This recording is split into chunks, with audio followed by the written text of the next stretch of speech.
O Senhor esteja convosco. Ele está no meio de nós. Proclamação do Evangelho de Jesus Cristo segundo João. Glória a vós, Senhor. Havia um chefe judaico, membro do grupo dos fariseus, chamado Nicodemos. Foi ter com Jesus de noite e lhe disse: Rabi, sabemos que vieste como mestre da parte de Deus. De fato, ninguém pode realizar os sinais que tu fazes, a não ser que Deus esteja com ele. Jesus respondeu: em verdade te digo, se alguém não nasce do alto, não pode ver o reino de Deus. Nicodemos disse: como é que alguém pode nascer se já é velho? Poderá entrar outra vez no ventre da sua mãe? Jesus respondeu: em verdade eu te digo, se alguém não nasce da água e do Espírito, não pode entrar no reino de Deus. Quem nasce da carne é carne, quem nasce do Espírito é Espírito. Não te admires por eu haver dito, vós deveis nascer do alto. O vento sopra onde quer, e tu podes ouvir o seu ruído, mas não sabes de onde vem, nem para onde vai. Assim acontece com aquele que nasceu do Espírito. Palavra da salvação. Glória a vós, Senhor. Que pelas palavras do Santo Evangelho sejam perdoados os nossos pecados. Amém.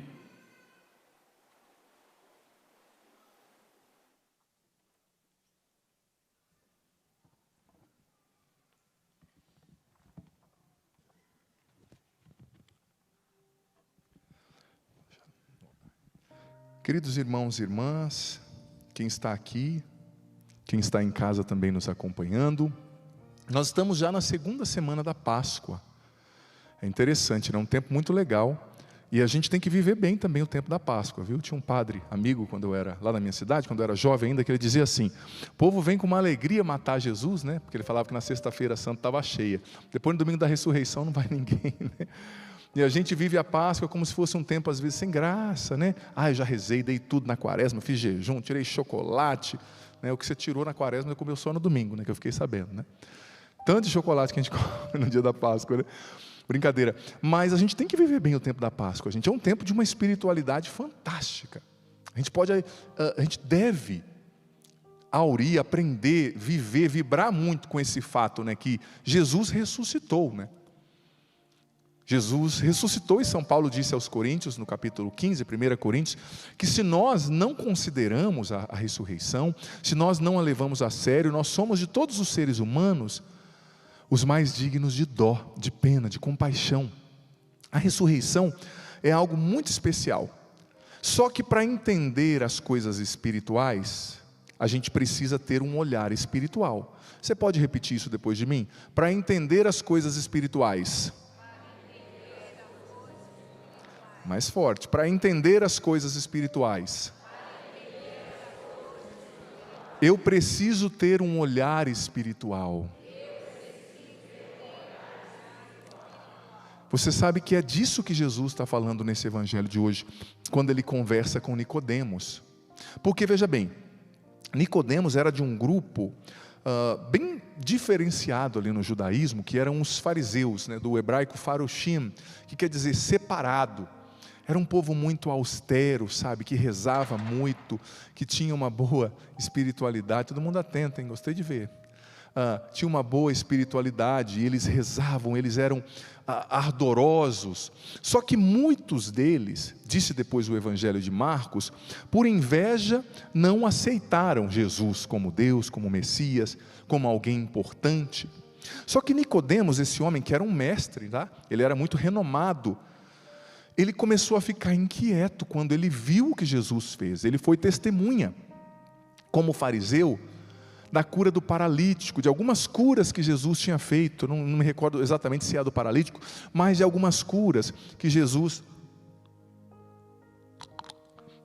havia feito, com uma placa, Jesus havia feito lá em Jerusalém. Então ele entendeu, esse rapaz não é normal. Ninguém pode fazer o que esse homem faz se Deus não estiver com ele. não é?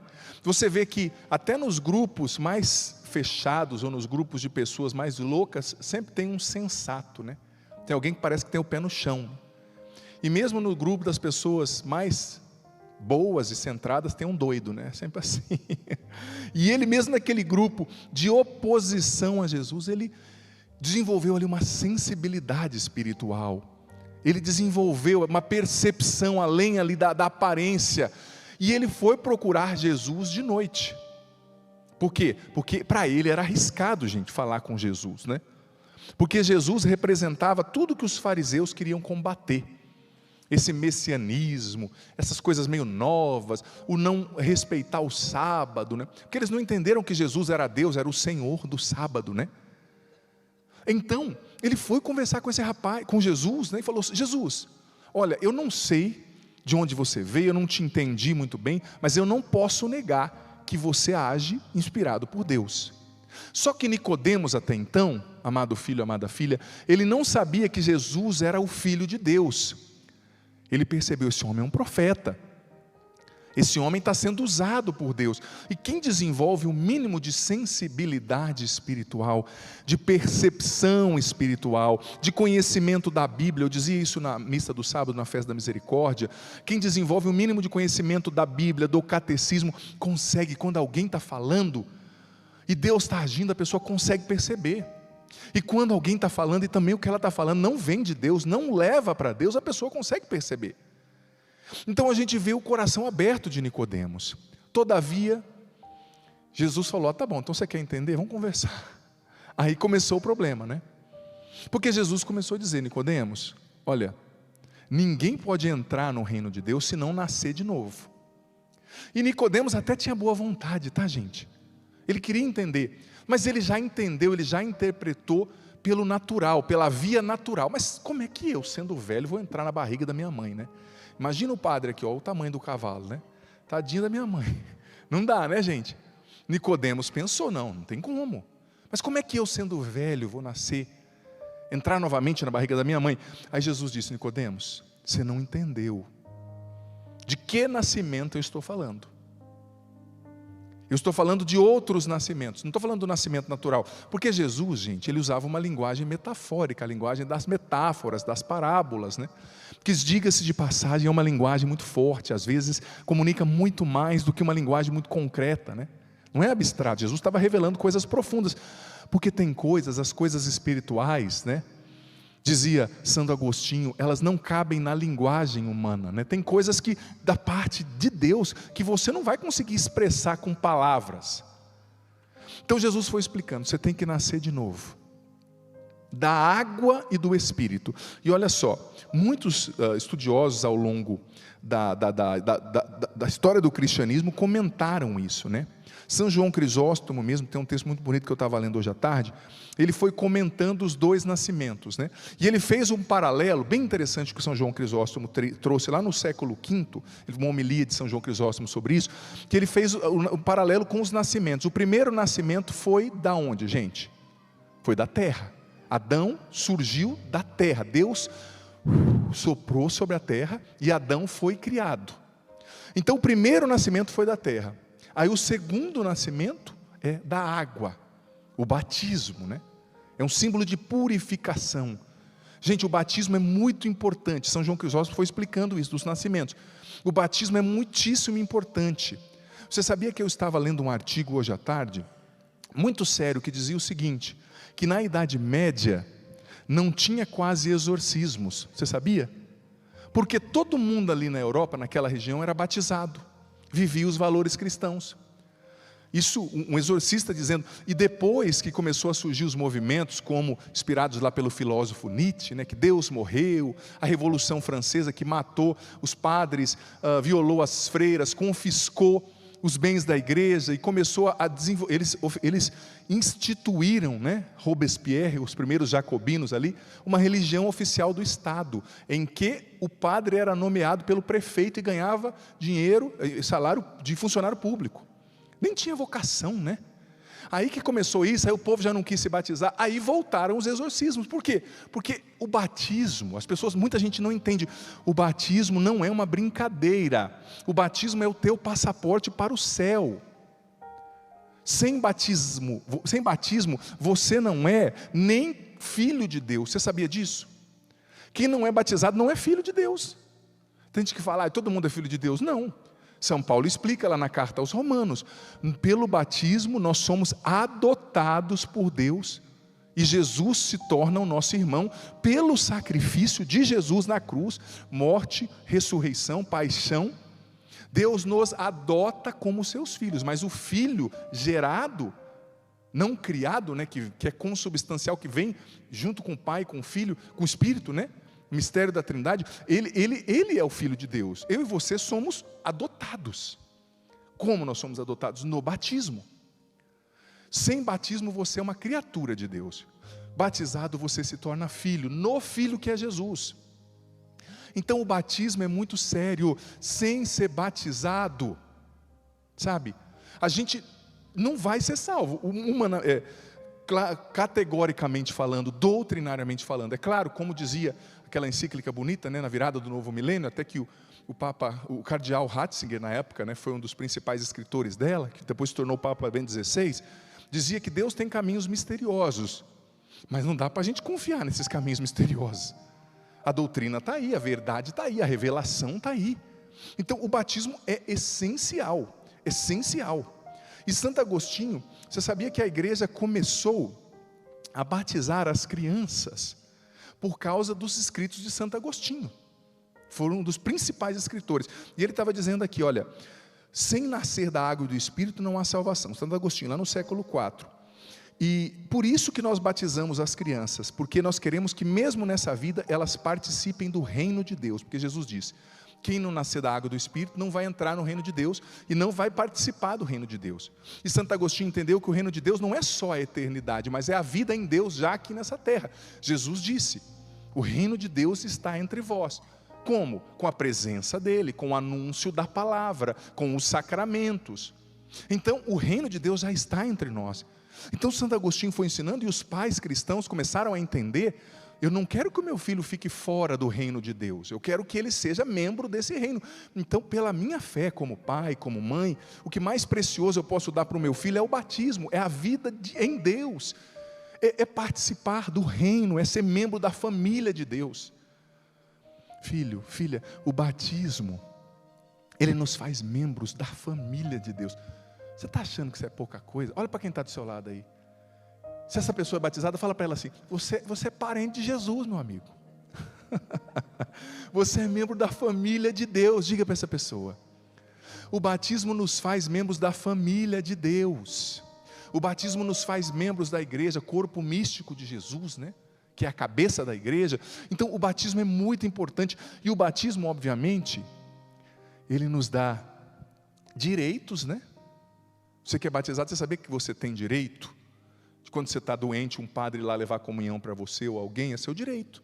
Você tem o direito de confessar, você tem o direito de se casar na igreja se você cumprir os requerimentos, você tem o direito de se confessar. Quem é pagão não vai poder se confessar, quem não é batizado. Mas o batismo também te dá deveres. Nós precisamos viver o nosso batismo. O batismo, você sabia que no seu batismo existe um casamento, né? A teologia ortodoxa, né, dos padres da igreja ortodoxa do Oriente, é muito bonita essa compreensão. Eles ensinam que no batismo existe um casamento eterno. Qual é esse casamento? A sua alma se casa com Deus para sempre. E o casamento que você vive aqui com o seu esposo, no tempo, com a sua esposa, é só uma prefiguração do que vai acontecer no céu e que já começou no batismo. Porque a sua alma, ela não foi feita só para o seu esposo. Esse é um parceiro que Deus te deu, uma alma gêmea, vamos dizer assim, as pessoas gostam de dizer, né? É um parceiro que Deus te deu, alguém para você viver o sacramento, construir a família. Só que você não foi feito somente para o seu esposo, para a sua esposa, você foi feito para o céu, você foi feito para Jesus. Você foi feito para a eternidade. Tanto que quando Jesus estava explicando para aquele saduceu o caso daquela mulher, né? Não sei se você se lembra dessa passagem, que tinha 7 irmãos, os 7 se casaram com ela, porque na lei judaica, quando um irmão morria sem deixar descendência, o outro irmão tinha que casar com a viúva, né? para honrar a descendência do irmão que morreu. Então os saduceus apresentaram essa questão para Jesus: olha, 7 irmãos, os 7 casaram com a mulher e os 7 morreram. Quando na ressurreição, quem vai ser o esposo dela? Eles perguntaram para Jesus, né? Porque os saduceus não acreditavam na ressurreição e queriam armar um laço ali para Jesus. Então Jesus disse: olha, vocês não entenderam, na ressurreição nós não vamos se casar e receber uma esposa, um esposo, não, nós vamos ser como anjos de Deus. Ele foi explicando, porque ele já estava dizendo que no nosso batismo a alma se casa com Deus. Só que essa é a redenção no nível natural, no nível visível. Porque o que você vê no batismo? Você vê a água caindo na cabeça da criança ou do adulto, sim ou não? Esses dias eu fiz um batismo, coisa mais linda, né? As crianças assustam, às vezes a criancinha estava dormindo, você joga a água, ela olha para você como se você fosse um monstro, né? Mas você está batizando, você está salvando. Então você vê o sinal visível, a água.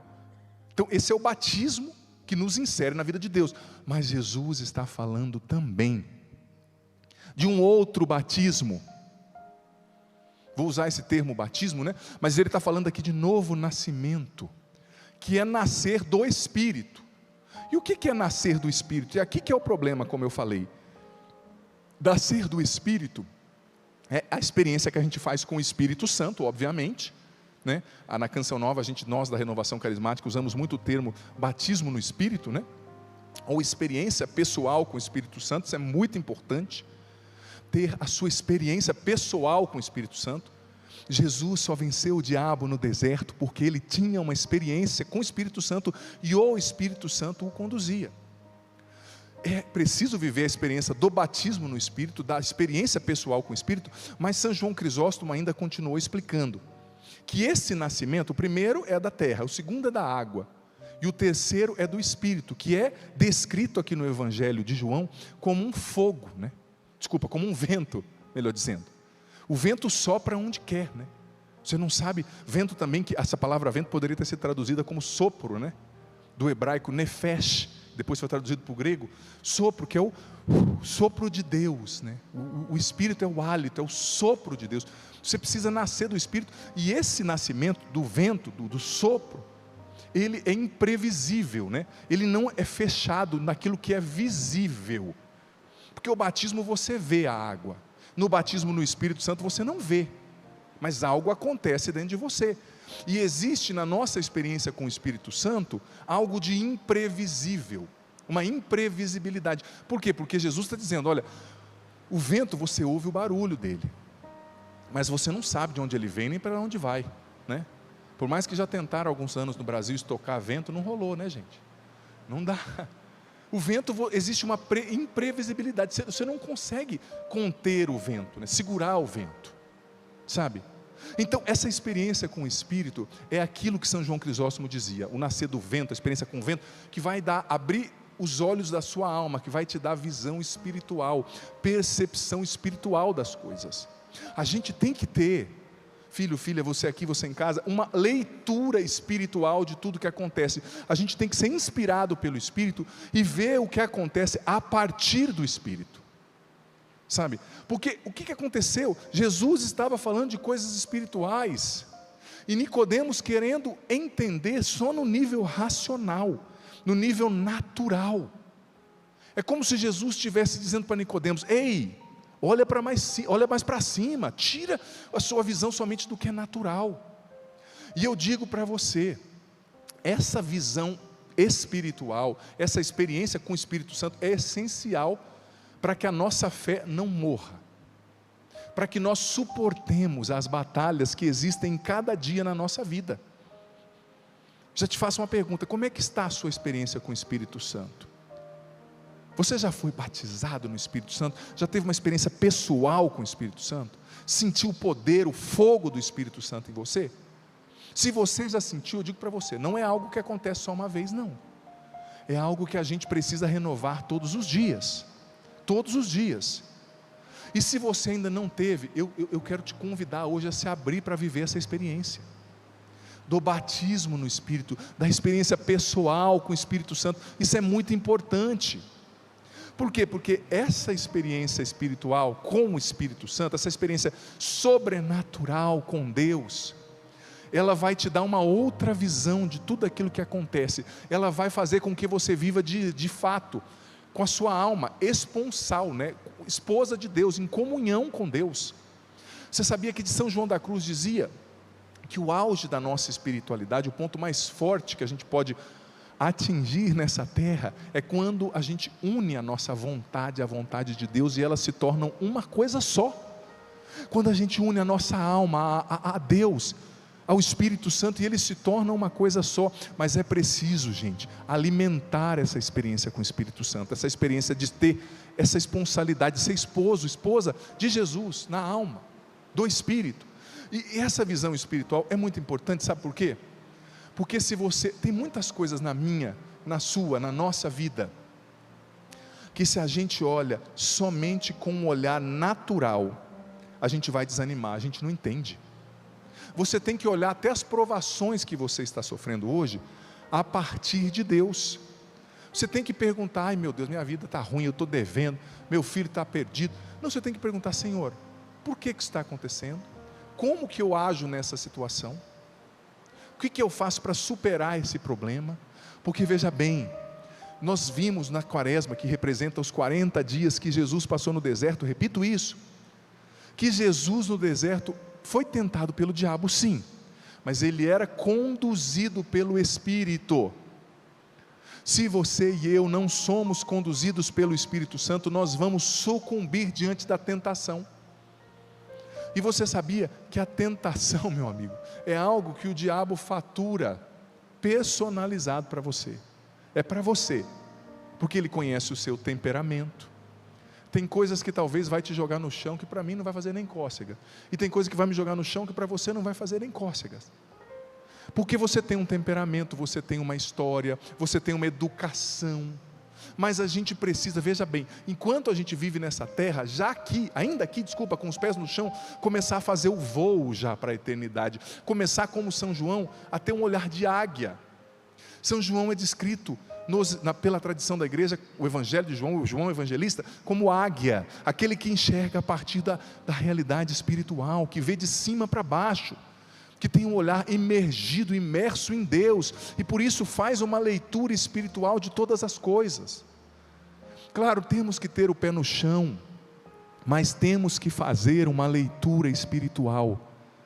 Você já parou para perguntar para o Espírito Santo: Senhor, como eu ajo nessa situação no meu casamento? Como eu ajo, Senhor, nessa situação com meu filho? Hoje ainda uma mãe veio falar comigo, me dizendo: Padre, meu filho está na droga, o que eu faço? Quantas mães a gente não ouve falando isso? Quantas avós? E eu via no olhar daquela mãe, né, a luta, o desespero, a dor. E eu disse para ela, eu contei meu testemunho várias vezes, eu fui um jovem drogado, perdido, viciado em droga, entrei em coma antes de conhecer Jesus, e minha mãe lutou por mim, meu pai lutou por mim, lutaram por mim. Mas Padre, o que eles fizeram? Eu falei: filha, não tem uma receita pronta, porque o que funcionou comigo pode não funcionar com seu filho, porque o seu filho tem outro temperamento, ele vive em outra época. Eu saí das drogas há 25 anos atrás, mais até, né? Mais de 25 anos atrás. Seu filho vive em outro tempo, ele tem outro temperamento, ele tem outra educação, ele foi criado de outra forma. Então, Padre, eu não sei o que fazer. Eu olhei para ela e falei: eu também não, mas eu sei quem sabe o que você tem que fazer. Quem? É o Espírito Santo. É o Espírito Santo que vai te inspirar como lutar pelo seu filho. É o Espírito Santo que vai te inspirar como lutar por esse casamento que parece que está indo pelo ralo. É o Espírito Santo que vai te inspirar como você deve lutar para viver, para enfrentar essa doença, essa quimioterapia, essa vontade de engravidar, você tentando e não conseguiu, ou essa luta para criar os seus filhos. Gente, todos têm a sua luta. Eu queria que você fosse padre por uma semana. É engraçado. A gente sai ali na missa, chega uma mulher chorando porque não tem filho, aí chega outra chorando porque tem 3, está difícil, aí chega uma chorando porque não casou, aí chega outra chorando porque casou e está difícil. Eu falo: mas o que vocês querem afinal, né? Uma chora porque não casou, outra chora porque casou, uma chora porque tem filho, outra chora porque não engravidou. Ou seja, todos têm a sua luta, né? Todos têm a sua batalha. Não é porque, o dia que eu casar, meus problemas acabaram. O dia que eu comprar aquele carro, não. Você sempre vai ter as suas lutas. Mas sabe qual é o segredo? Viver a vida no Espírito, inspirado pelo Espírito Santo.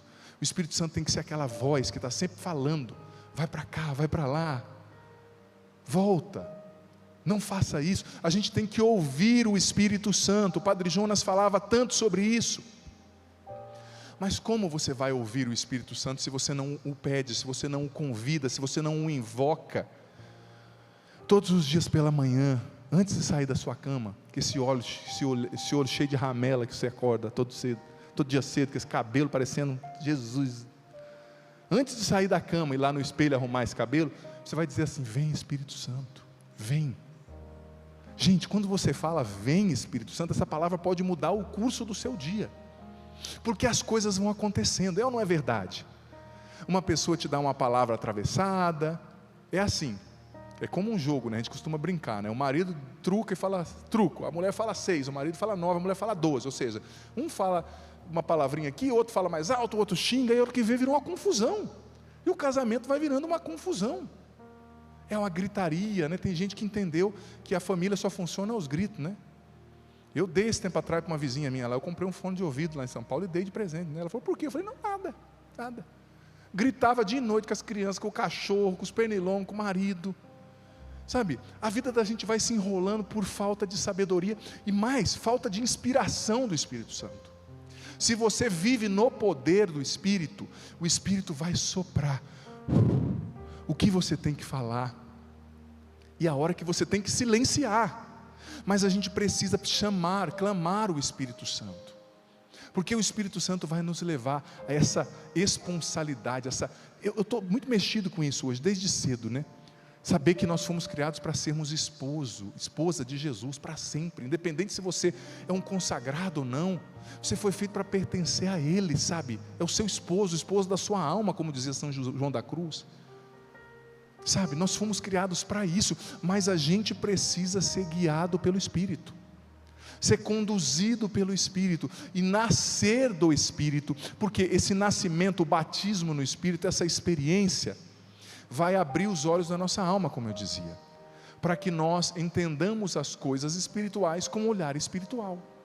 Eu vou dizer para você, a maioria das pessoas que não se convertem, que não mudam de vida, que não abandonam pecados, é porque no fundo elas ainda não se deixaram tocar pelo Espírito Santo, no sentido de entenderem o porquê elas têm que deixar aquilo. Por exemplo, quando você entende, eu me recordo quando eu era seminarista, por exemplo, eu estava estudando, me preparando para ser sacerdote, e tinha muita coisa da doutrina da igreja que eu não entendia, e quando a gente não entende, a gente tende a falar que a gente não concorda, né? Eu não concordo. Aí eu comecei a estudar, por que a igreja fala isso? Por que a igreja diz que o aborto é errado? Por que a igreja fala que o casamento é para sempre? Depois que eu comecei a estudar e ter uma visão espiritual, gente, tudo fez sentido. Ninguém precisou vir de fora me dizendo, faz isso ou faz aquilo, não. Eu entendi. E uma vez que você entende, você não é um imbecil de fazer uma coisa que você sabe que não é certa, que está errada e que fez sentido para você. Mas como diz o Evangelho de João, não é? No capítulo 18, o Espírito Santo vai vir nos convencendo, né? Convencer, eu acho tão bonito isso, né? Porque a conversão não é uma imposição, ela é o ato de se deixar convencer pelo Espírito Santo.